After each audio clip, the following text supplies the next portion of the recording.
केही हामीले गेन गरिरहेका छौँ र त्यस्तो कुरा अलिकति वृद्धि भएको छ भने त खुसीकै कुरा। हरेकले आफ्नो पिठो बिकाउने कोसिस गर्छ, त्यस निम्ति मैले कुनै टिप्पणी गर्न छैन। तर नेकपा एमाले जुन मुद्दाहरू जुन ग्राभिटीको साथ जस्तो हैसियतले उसले उठाउँदै आयो त्यो कुरा जारी राखेको छ र उसले जारी राख्नेछ। हामीलाई कसैले स्याबासी दिए त्यसलाई हौसिएर अलिकति बढ्ता उफ्रिने, कसैले हामीलाई निन्दा भर्सना गरे खुम्चिएर मरिज जस्तो बन्ने यो पार्टीको संस्कार पनि छैन र हामी त्यस्ता कुराहरूलाई सुन्छौँ, काम लाग्ने कुरा लिन्छौँ। जननेता भण्डारीले अन्तर्राष्ट्रिय कम्युनिस्ट आन्दोलनमा परेको धक्का र आरोह मार्क्सवाद लेनिनवादको वैज्ञानिक सच्चाइमा पुग्न र सृजनात्मक प्रयोग गर्ने अवसरका रूपमा लिनुभयो। सिद्धान्तका लागि जीवन होइन, जीवनका लागि सिद्धान्त हुनुपर्छ भन्ने नेता भण्डारीले मुलुकको विशिष्टतालाई हेरेर नेपाली कम्युनिस्ट आन्दोलनको रक्षा र विकासका लागि जडतालाई तोड्दै शास्त्रीय मार्क्सवादी रचनाहरूभित्र सृजनात्मक सोचको क्षितिज खोज्नुभयो। कम्युनिस्ट आन्दोलनलाई मुलुकको प्रजातान्त्रिक आन्दोलनसँग गाँसेर जननेता भण्डारीले जनताको बहुदलीय जनवाद नामक नयाँ चिन्तन एवं धारणा अघि सार्नुभयो। संविधानको सर्वोच्चता, बहुलवादी खुला समाज, शक्ति पृथकीकरणको सिद्धान्त, मानव अधिकारको रक्षा, आवधिक निर्वाचन, बहुदलीय प्रतिस्पर्धात्मक प्रणाली, बहुमतको सरकार र संवैधानिक प्रतिपक्ष, कानूनी राज्य लगायतका विशेषता सहितको राज्य प्रणालीबाट कल्याणकारी जनवादी व्यवस्था सुदृढीकरण, विकास र समाजवादमा संक्रमण गर्ने भौतिक तयारी सम्बन्धी ठोस दृष्टिकोण सहित जनताको बहुदलीय जनवादलाई जननेता भण्डारीले अगाडि ल्याउनुभयो। कम्युनिस्ट पार्टीले प्रजातान्त्रिक अभ्यास गर्नुको अर्थ कम्युनिस्ट पार्टी चल्नै नसक्ने रहेछ भन्ने निष्कर्षमा पुग्नु हुँदैन। नेकपा एमाले प्रजातान्त्रिक ढङ्गले छलफल चलाउँदा, प्रजातान्त्रिक ढङ्गले चल्ने कोसिस गर्दा त्यो अलि अनुपयुक्त हुने र नकारात्मक हुने खालको अनुभूति भयो भने वास्तवमा यसले कम्युनिस्ट पार्टीलाई कम्युनिस्ट आन्दोलनमा हानि गर्छ। नेपाललाई स्वतन्त्र सार्वभौम धर्मनिरपेक्ष जनताको जनवादी गणतन्त्र घोषित गरिनेछ। शक्ति पृथकीकरणको सिद्धान्तको आधारमा संविधानले व्यवस्थापिका, कार्यपालिका र न्यायपालिकाको व्यवस्था गर्नेछ। निर्वाचित व्यवस्थापिका सभाले ऐन कानूनहरूको निर्माण गर्नेछ। संविधानले मानव अधिकार र जनताको मौलिक प्रजातान्त्रिक अधिकारहरूको ठोस प्रत्याभूति र सुरक्षा गर्नेछ। संविधान अनुरूप बहुलवादी खुला समाज कायम गरिनेछ। संविधानको सर्वोच्चताको आधारमा लोक कल्याणकारी संवैधानिक राज्य व्यवस्थाको स्थापना गरिनेछ। शासन प्रणाली संविधानको मर्यादाभित्र सबै राजनीतिक पार्टीहरूलाई राजकीय निकायहरूमा शान्तिपूर्ण ढङ्गले प्रतिस्पर्धा गर्ने स्वतन्त्रता रहनेछ। निश्चित समयमा स्वतन्त्र, निष्पक्ष र शान्तिपूर्ण रूपमा आवधिक आम निर्वाचन गर्ने प्रणाली कायम गरिनेछ। व्यवस्थापिका सभामा बहुमत प्राप्त राजनीतिक पार्टीले सरकार गठन गर्ने र अल्पमतले विपक्षको भूमिका खेल्ने संवैधानिक व्यवस्था कायम गरिनेछ। जनता र राष्ट्रलाई समृद्ध पार्न आर्थिक सशक्तिकरण पनि सँगसँगै प्राप्त गर्न नसके राजनीतिक लक्ष्य हासिल गर्न नसकिने कुरामा उहाँ स्पष्ट र सचेत हुनुहुन्थ्यो। प्राकृतिक स्रोत सम्पदामा हाम्रो देश धनी छ र जनताहरू इमानदार तथा परिश्रमी छन्। सामन्ती तथा साम्राज्यवादी शोषणलाई समाप्त पार्ने जनताको श्रम, सिप र प्रतिभालाई विकास निर्माण सञ्चालन गर्ने तथा प्राकृतिक स्रोत सम्पदालाई राष्ट्रिय हितमा उपयोग गर्ने प्रगतिशील विकासको दिशा अवलम्बन गर्ने हो भने नेपाल एउटा सुन्दर, समृद्ध र सुखी देश बन्न सक्ने कुरामा कुनै शङ्का गर्नु पर्दैन। जननेता भण्डारीले अघि सार्नु भएको जनताको बहुदलीय जनवादलाई नेकपा एमालेको 2049 सालमा सम्पन्न 5औं राष्ट्रिय महाधिवेशनले आधिकारिक कार्यक्रमका रूपमा स्वीकार गर्यो र उहाँ महासचिवमा पुनः निर्वाचित हुनुभयो।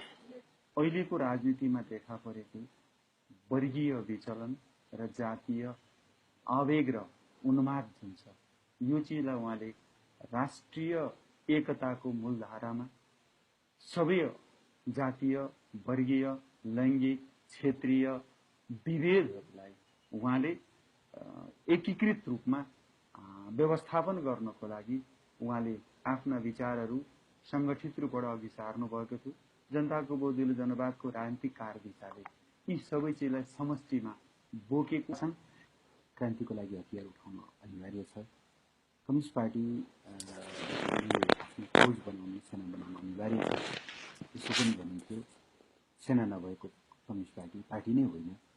यो ढङ्गको मान्यतालाई तोड्दै उहाँले समाजको शान्तिपूर्ण रूपान्तरण, जनताको व्यापक जनमतका आधारमा समाज परिवर्तनको जुन एउटा दिशा उहाँले दिनुभयो, तत्पश्चात नेपाली राजनीति त्यही दिशामा अगाडि बढिरहेको छ।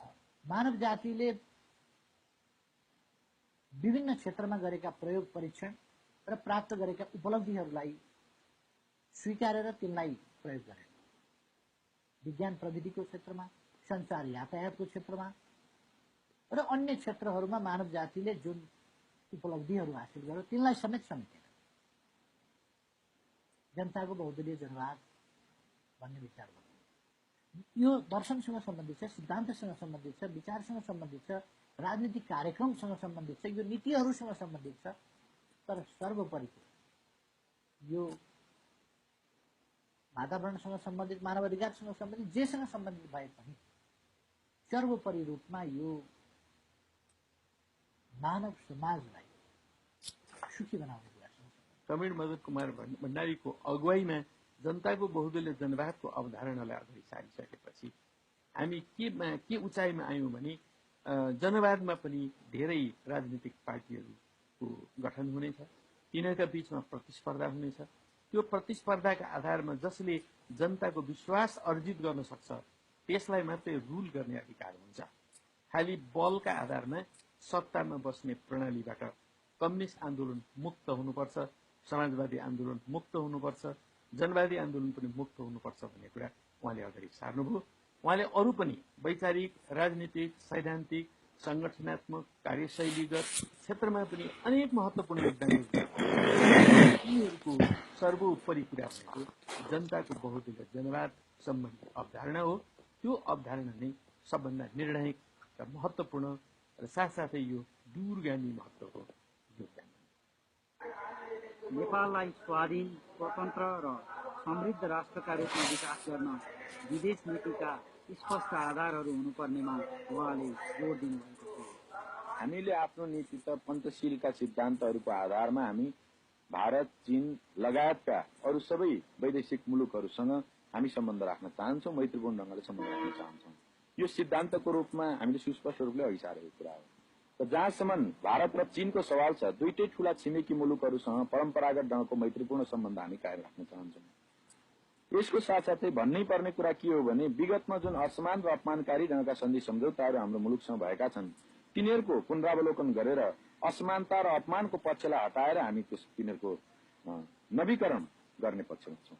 जननेता मदन भण्डारी नेपाली जनताको उन्मुक्ति र प्रजातान्त्रिक आन्दोलनका कुशल नेता, प्रखर वक्ता र अत्यन्तै प्रतिभावान मार्क्सवादी चिन्तक हुनुहुन्थ्यो। मदन भण्डारी अविचल र सम्झौता रहित एउटा गणतन्त्रवादी नेता हुनुहुन्थ्यो। यद्यपि 46 सालपछि हामीले तात्कालिक शक्ति सन्तुलनको आधारमा राजतन्त्र संवैधानिक भएर बस्छ भने ऊ संवैधानिक हुन्जेलसम्म राजतन्त्रसँग चाहिँ सँगै अगाडि बढ्न सकिन्छ भन्ने एउटा कार्यनीतिक मान्यता अगाडि सार्यौँ। तर त्यसो भनिरहँदाखेरि पनि मदन भण्डारीले पल पलमा गणतन्त्रको पक्षमा आफ्नो मान्यता अगाडि सारिराख्नुभयो र राजतन्त्रले त्यो सम्झौता तोडेर अगाडि आउँदाको घडी जनताले विद्रोह गर्ने र जनता गणतन्त्रमा जान सक्ने मान्यतालाई उहाँले स्थापित गर्नुभयो। उहाँको आफ्नो धारणाप्रति यति दृढ हुनुहुन्थ्यो कि कसैले पनि आलोचना गर्यो अथवा कसैले पनि टिप्पणी गर्यो भने त्यसबाट विचलित भइँदैन भने उहाँमा आत्मविश्वासको घोषक थियो, वैचारिक रूपले, दार्शनिक रूपले। र त्यो मलाई के लाग्छ भने नेपालका वर्तमानमा कम्युनिस्टहरूले त्यो विषयलाई लिएर जुन सृजनात्मक प्रयोग भएको छ र मदन भण्डारीले जुन योगदान गर्नुभएको छ त्यसमा देर सबेर सबै आउनु पर्छ, नेपालको कम्युनिस्टहरू आउनुपर्छ। बहुदलीय जनवाद भने बहुलवाद सहितको साम्यवाद त्यसलाई चाहिँ एउटा नयाँ रूप दिने काम मदन भण्डारीले गरे। त्यो एउटा यहाँको राजनीतिक इतिहासमा र वैचारिक इतिहासमा एउटा महत्त्वपूर्ण कन्ट्रिब्युसन हो मदन भण्डारी। त्यो महत्त्वपूर्ण योगदान नभएदेखि के हुन्थ्यो भने साम्यवादी पार्टी पनि एमाले पार्टी पनि यो सैद्धान्तिक कठमुल्लापनको जङ्गलमा भड्किरहेको हुन्छ अहिलेसम्म।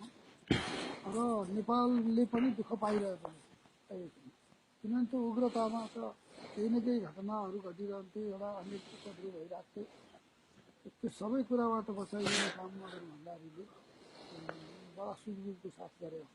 उहाँ एउटा असाध्यै गतिशील, सृजनशील, साहसी एउटा नेता हुनुहुन्थ्यो, जसले कम्युनिस्ट आन्दोलन रक्षात्मक भएको अवस्थामा नयाँ ढङ्गले सोच्ने र नयाँ ढङ्गले फेरि मार्क्सवाद स्थापित गर्ने र क्रान्तिलाई अगाडि बढाउने ढङ्गले जुन उहाँले सोच्नुहुन्थ्यो, उहाँको सोच्ने तरिका बिल्कुल नयाँ, मौलिक, सृजनशील हुन्थ्यो। त्यो पक्ष चाहिँ मलाई मन परेको र फेरि साहसपूर्वक निडर भएर आफ्नो कुरा जुन राख्नुहुन्थ्यो त्यो पनि उहाँबाट चाहिँ एउटा सिक्न लायक गुण हो भन्ने कुरा मात्र जननेता कमरेड मदन कुमार भण्डारी नेपालको नेपाली समाजमा खालि नेकपा एमालेका नेताको रूपमा मात्र होइन, नेपालको कम्युनिस्ट आन्दोलन, नेपालको लोकतान्त्रिक आन्दोलन र नेपालको देशभक्तिपूर्ण आन्दोलनका पनि मूर्धन्य नेता हुनुहुन्थ्यो।